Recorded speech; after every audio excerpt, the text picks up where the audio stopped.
Hey guys, this is Gary.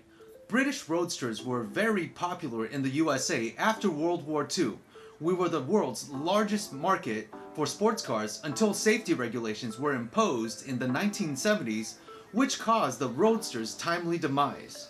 It would take 20 years until the return of the roadster, but this time by a Japanese car manufacturer. This video will be on the history of the Mazda Miata. The Miata was released in the early 90s, but its inception can be traced back to Bob Hall, whom at the time was an automotive journalist for Auto Week.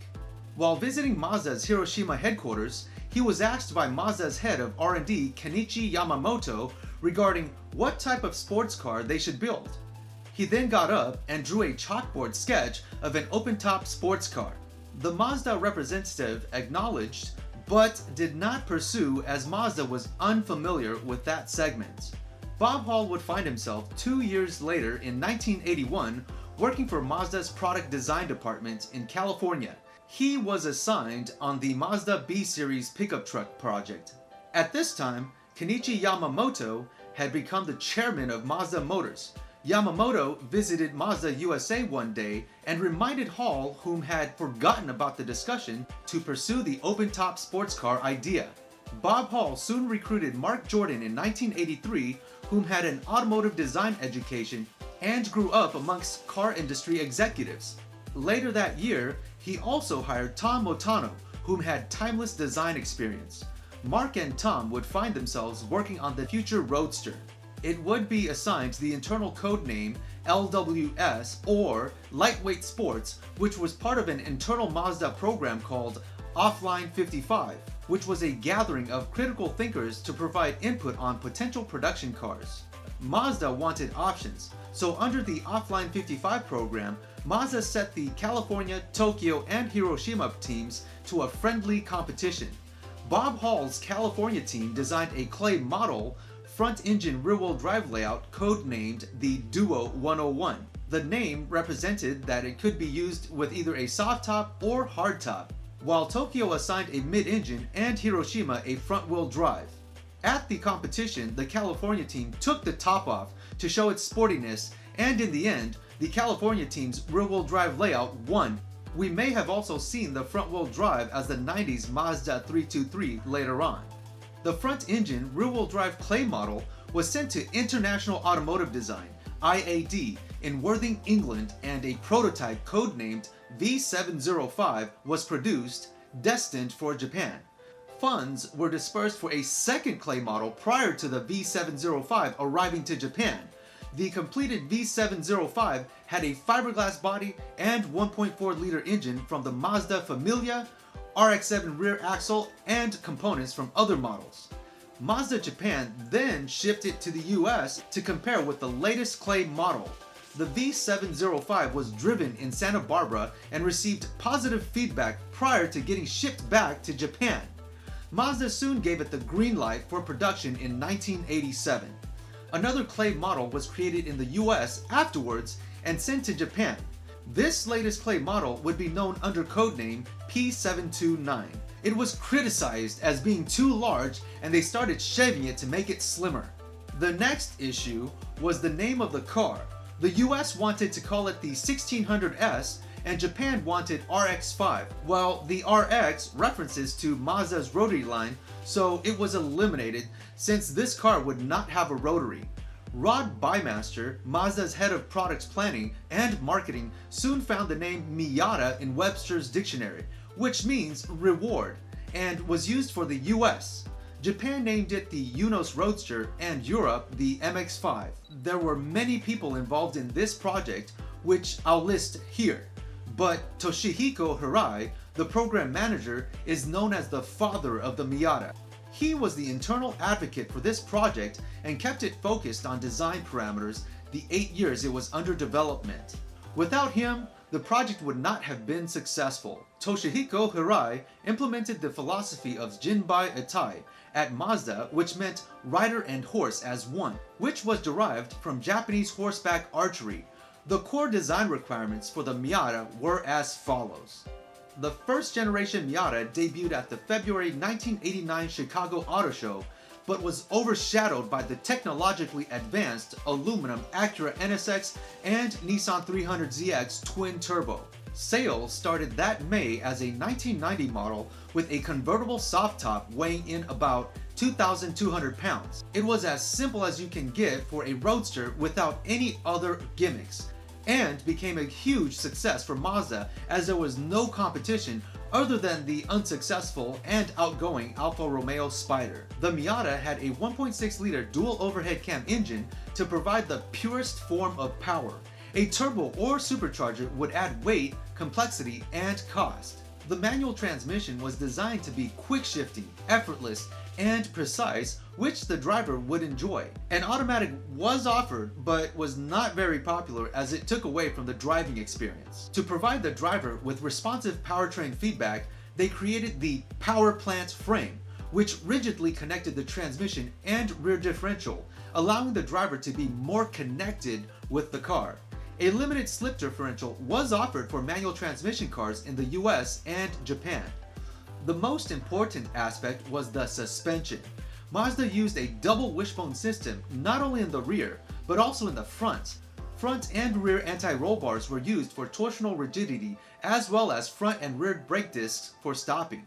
A refresh was implemented in 1994 with a slightly more powerful 1.8-liter engine, structural bracing, and safety. The 1.6-liter engine continued being offered in other markets. Its small size also made it look cute and would affiliate it as being a chick car. Initial sales predictions were 20,000, starting at $13,800. Mazda wasn't able to supply them quick enough due to demand, and dealerships were marking them up. They sold almost 500,000 first-generation Miatas. The popularity of this generation saw it competing in a lot of racing competitions.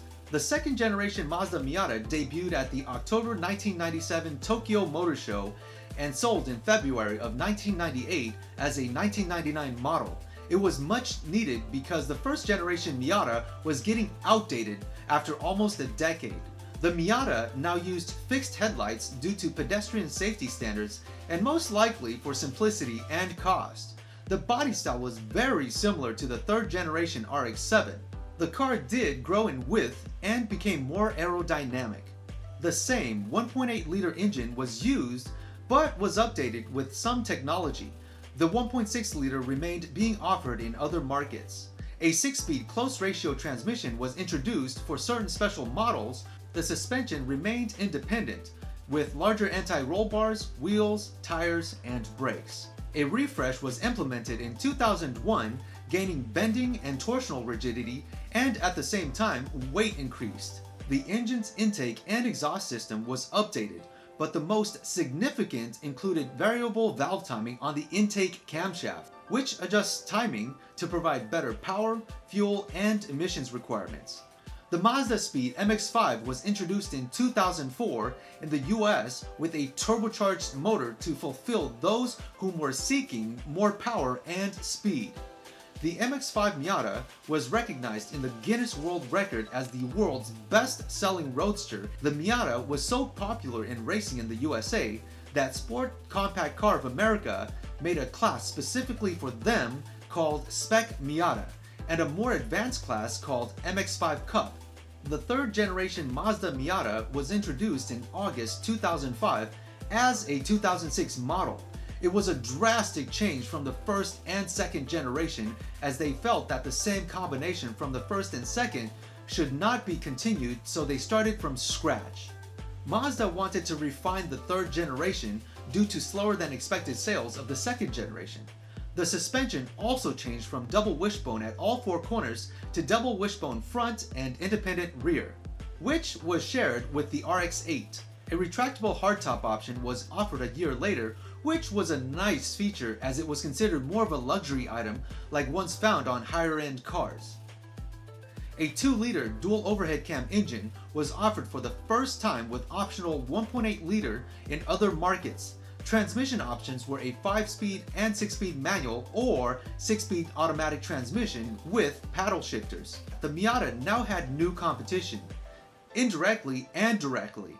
The Honda S2000 Toyota MR2, 350Z, and a few other European cars. A refresh was implemented in 2008 with aesthetic and engine updates, as well as another refresh in 2013. There were also many variations for this generation throughout the years. Even with competition from other manufacturers, this generation continued the legacy. The fourth generation Miata was introduced in 2014 with sales starting in March of 2015. This generation was revamped from the third generation. It became 4 inches shorter and 220 pounds lighter, which reverted back to its first generation roots. In comparison to the first generation, it was actually shorter by 1.4 inches, but wider with a longer wheelbase. The original Roadster formula had been reapplied to this generation. It now looked upscale on the outside, including the interior. The new direct injection 2-liter engine was used in North America with an optional 1.5-liter engine elsewhere in the world. This would also be the year that the Miata reached 1 million in sales since its inception 27 years earlier. A hardtop version was also offered. This fourth generation saw a collaboration with another car manufacturer for cost savings on this new platform, the Fiat 124 Spider. It used a 1.4-liter single overhead cam turbocharged engine from Fiat, which is similar to the one found in the Abarth. It's also built at the same plant as the Miata in Hiroshima, Japan. These are currently the only 2 true open-top roadsters on the market. The fourth generation Miata has regained interest amongst enthusiasts and continues the tradition of the open-top roadster and has helped it become the best-selling 2-seater open-top sports car in history. It's impractical, but the design, philosophy, affordability, and fun factor has gained many buyers and enthusiasts. It's the most race car in the world. Some may say it's a chick car, but to say that it's not capable is a misunderstanding. I hope you guys enjoyed the history of the Mazda Miata. Hit that like button if you did, and browse my channel for other videos. Also, subscribe for future content. I'll see you in the next video.